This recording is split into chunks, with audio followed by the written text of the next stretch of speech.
Hier, je vous ai parlé de la souffrance. Je vous ai expliqué pourquoi le mot souffrir selon le monde est différent de la souffrance selon Dieu. Je vous ai dit que lorsque on parle de souffrance pour le monde, on voit directement une extrême pauvreté. On voit la disette, on voit le manque. En gros, selon le monde, lorsque tu souffres, c'est lorsque tu n'as pas à manger. C'est lorsque tu n'as pas d'argent. C'est lorsque tu peines à t'en sortir.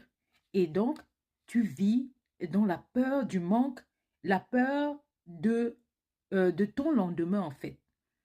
Tu vis dans les dettes et tu es ainsi en perpétuel stress. Ça, c'est la souffrance selon le monde. Et la plupart du temps, on a tendance à confondre cette souffrance avec la souffrance dont parle le Seigneur dans les Saintes Écritures. Je vous ai dit que souffrir selon Jésus, c'est souffrir dans sa chair. Parce que lorsque le Saint-Esprit, le Consolateur, viendra à toi, tu souffriras. Pourquoi? Parce qu'il va te dépouiller de l'être de chair pour t'amener à vivre selon l'Esprit du Seigneur, selon le Saint-Esprit qui est en toi, qui est en effet ta boussole, qui te conduit à vivre comme le Seigneur te demande de vivre en fait. Le Seigneur a prévu pour toi des projets de paix et non de malheur pour te donner de l'avenir et de l'espérance. Le but du Seigneur, c'est d'être ton berger. Jésus a dit, mes brebis entendent ma voix. Les brebis du Seigneur entendent sa voix et elles le suivent. En réalité, Jésus veut être en toi. Il veut vivre dans ton cœur afin que vous soyez dans le Père.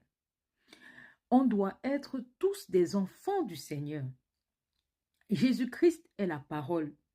Dis-toi que cette parole doit vivre dans ton cœur. C'est comme ça que Jésus-Christ t'habite et que tu es ancré dans la vérité qu'est la parole et que le Saint-Esprit descend sur toi. Pourquoi? Parce que tu as épousé la parole de Christ.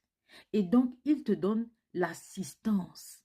L'assistance va venir aider ton esprit à emprunter le bon chemin. Le Saint-Esprit va te parler. Le Saint-Esprit va te guider. Le Saint-Esprit va te permettre d'écouter la voix du Seigneur.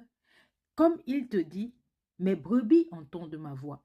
Tu es une brebis du Seigneur lorsque ton corps devient le temple du Saint-Esprit. Et donc le Saint-Esprit vient en toi